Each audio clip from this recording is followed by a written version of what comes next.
Hello. One of the first steps that we need to do when we're looking at statistics and we're looking at data is determine if we're working with quantitative or with qualitative variables. When we think about quantitative, we are talking about things that would be counted or things that would be measured.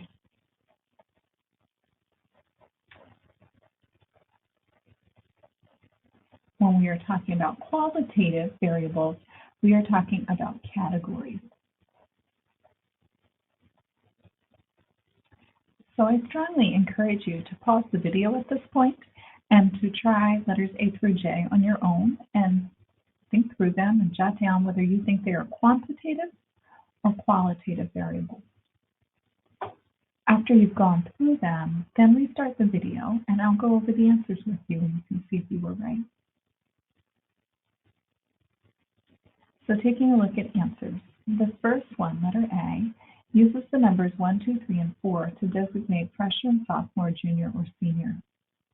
The numbers here are not counts, and they are not measured.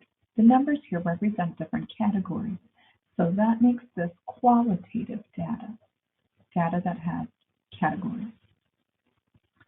Letter B, the lark-owl variable. Lark is used for a morning person, owl is for a night person, and neither is an option.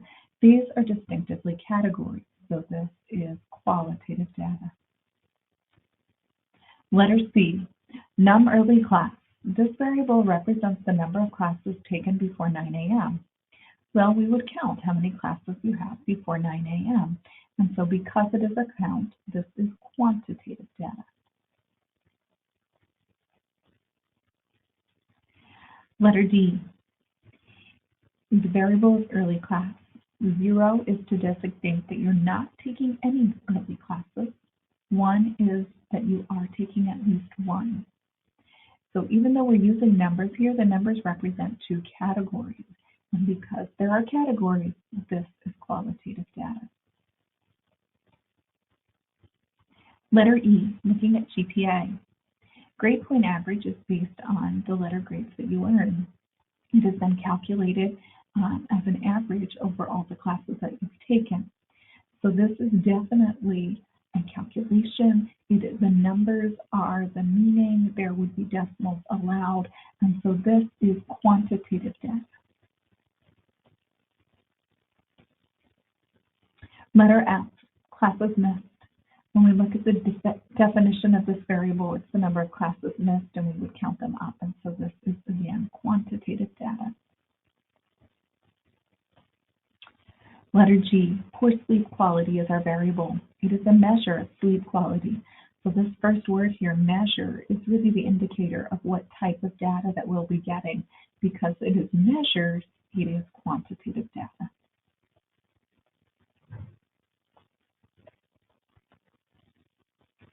Letter H, dealing with stress. We're going to code stress as either normal or high. So we have two categories that we would code, and so because of the categories, this is qualitative data.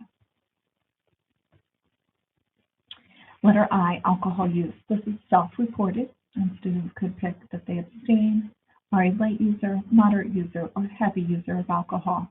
These are 4 different categories, and so this is qualitative data. Letter J, drinks, represents the number of alcoholic drinks per week. And so since it is a number or count, this is quantitative data.